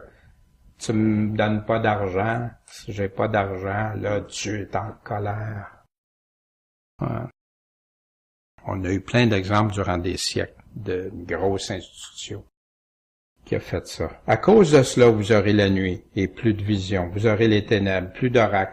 Le soleil se couchera sur ses prophètes. Le jour s'obscurcira sur eux. Ces chefs jugent pour des cadeaux. Ces sacrificateurs enseignent pour un salaire. Ces prophètes prédisent pour de l'argent. Et ils osent s'appuyer sur l'Éternel. Ils disent, l'Éternel n'est-il pas au milieu de nous? Le malheur nous arrivera pas. Il nous arrivera rien. C'est plein à la télévision. Regardez juste ce verset-là. Ça leur prend tout de l'argent. Beaucoup d'argent. Ils n'ont jamais assez. Ouais. Ah ben c'est pour payer la station de TV, mais ils te supplient toujours ou ils t'exigent de te donner de l'argent. Wow! Puis là, l'Éternel est à travers nous dire, on va prier pour toi, on va t'imposer les mains, on va faire ci, on va faire ça. Puis le malheur ne t'atteindra pas. Dieu va te bénir, l'évangile de prospérité. Pourquoi? Pourquoi Dieu, il rend dire leur cœur dur comme le diamant pour pas écouter la loi et les paroles que l'Éternel des armées leur adressait par son esprit, par les premiers prophètes. Ainsi l'Éternel des armées s'enflamma d'une grande colère. Ainsi parle l'Éternel des armées. Fortifiez vos mains, vous qui entendez aujourd'hui ces paroles de la bouche des prophètes, qui parurent au temps où fut fondée la maison de l'Éternel des armées, où le temple allait être bâti. En ce jour-là, dit l'Éternel des armées, j'exterminerai. Puis en passant, Zacharie, c'est la fin. Hein? C'est un livre prophétique, c'est comme un peu l'Apocalypse. En ce jour-là, dit l'Éternel des armées, j'exterminerai du pays les noms des idoles. C'est-tu fait, ça? Afin qu'on s'en souvienne plus. J'ôterai aussi du pays les prophètes et l'esprit d'impureté. En ce jour-là, les prophètes rougiront de leur vision. Quand ils prophétiseront, ils ne se revêtiront plus un manteau de poil pour mentir.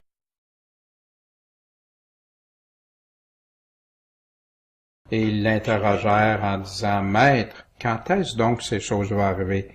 Puis quel signe qu'il va y avoir quand ces choses vont arriver?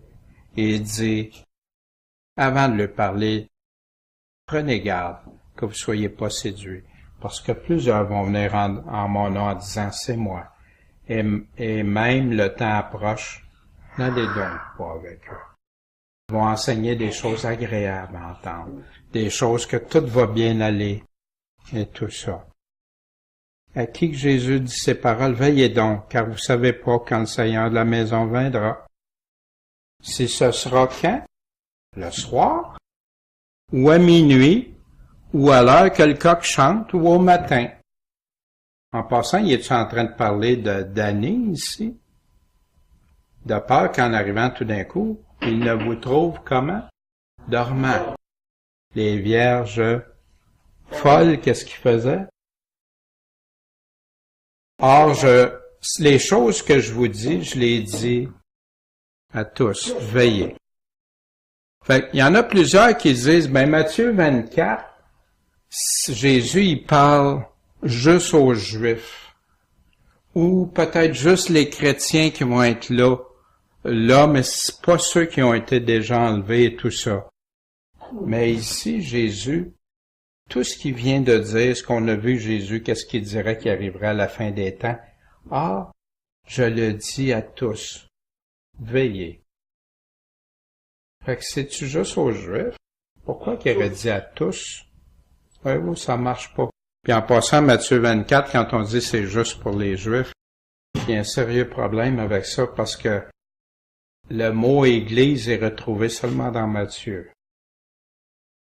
Jésus parle de l'Église dans Matthieu. Les autres évangiles ne parlent pas de l'Église. Fait que c'est étrange, hein?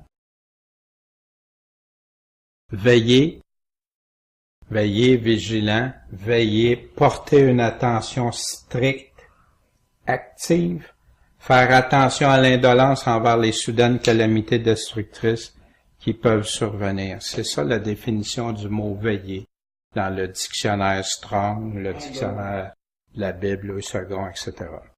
Fait qu'ici, ça, je vais les mettre, ces passages-là, pour que, en tout cas, ceux à l'écran qui veulent aller voir, aller valider, ils auront ces versets. Ces versets-là, ici, Daniel 7, 8, versets 20, 22, 25, et ainsi de suite. Qui parlent précisément de l'Antéchrist. Il y en a plein d'autres, mais j'ai mis ceux-là qui sont les plus simples. Puis, juste en conclusion, ça, c'est l'introduction de l'Apocalypse, chapitre 13, qu'on vient de terminer pour ce soir. Saint Jean voit monter de la mer une bête qui avait 7 têtes et 10 cornes, à laquelle le dragon donna sa puissance. Cette bête fit la guerre aux saints, et elle eut beaucoup d'adorateurs. Puis les versets 11 à 18, il voit sortir de la terre une autre bête qui séduit toute la terre et oblige les hommes à adorer la première bête. Fait que c'était l'introduction qu'on avait dans les anciennes Bibles d'autrefois. Ça fait que ce soir, je sais pas, c'est des choses qu'on sait, qu'on connaît, mais qu'on revoit dans son contexte basé sur le chapitre 13 de l'Apocalypse. Il y a beaucoup de choses à regarder de l'Antéchrist, mais on sait qu'il y a beaucoup d'éléments, mais que ça va se produire dans une courte période. Puis, toutes les choses que Jésus a parlé, ça va être... La génération sera même pas terminée, que Jésus nous dit. Il dit avant que la génération, fait que des fois, il y en a toute la non. Avant même que la génération. Ça va tout arriver, ça, pendant la même. Ça fait que, dans tout ça, le Seigneur dit qu'il va y avoir des victorieux. Il dit que ceux qui le suivent, ceux qui écoutent ma voix et me suivent, écoutez sa voix, écoutez sa parole, le suivre, mettre en pratique ce qu'il nous dit, personne les ravira de sa main. Amen. Fait qu'est-ce qu'on est prêt à écouter, entendre, pratiquer, faire ça. Puis le Seigneur nous fera jamais de promesses qu'il ne serait pas en mesure de tenir. Nous soyons fidèles, persévérons, soyons prudents dans ce temps où même dans les assemblées on entend « c'est pas si grave, tu peux vivre, tu sais, t'es sauvé, t'es riche maintenant ». Oh, c'est désolant d'entendre ça. Puis quand tu vas voir, nos anciens pasteurs disaient jamais ça. Il faut vivre. Pourquoi? Parce que Paul le dit même. Ceux qui vous séduisent, on lisait dans Éphésiens chapitre 5 aussi cette semaine, du verset 1 à 13, vous lirez ça. Comment Dieu dit, comment Paul est en train de parler, Dieu parle au travers de Paul, puis qui dit de pas se séduire, de pas se laisser tromper par ceux qui nous disent qu'on peut vivre selon la chair quand même, puis être sauvé. Paul dit justement le contraire dans ça. De pas se laisser séduire par ça, mais de vivre. Si on vit selon l'esprit, on vit selon ce qu'il nous demande. Ça veut pas dire qu'on chutera pas, qu'on tombera pas. On a besoin de son secours, de son soutien, mais de plus en plus on marche en progrès, puis on se tient fidèle au Seigneur Jésus. Vous savez, sans lui, on peut rien faire parce que ça donnera rien. T'as des religions, des fois, qui essayent de vivre toutes bien strict dans toutes sortes d'affaires, mais devant Dieu, ça vaut rien. Faut demeurer en lui, demeurer dans son amour. C'est comment demeurer dans son amour? En gardant ses commandements, c'est ce que Jésus nous dit. Et mon Dieu, de tout notre cœur, notre âme, notre pensée, même notre vie a plus d'importance comparée à ça, puis notre prochain comme nous-mêmes. Puis là, on va être dans la vraie foi, la vraie confiance que Jésus nous dit ça. Quand j'ai confiance qu'il me dit qu'il va me garder dans sa main, j'ai-tu autant confiance quand il me dit qu'il faut que je garde ses commandements? Ah oui. Et c'est ça. Que le Seigneur nous guide, nous donne, puis veillons et prions les uns pour les autres, régulièrement. Puis vous allez voir, quand on va être avec le Seigneur, que vous pensez? On va-tu être content? On va-tu être dans le bonheur, la félicité avec notre Dieu, notre Sauveur?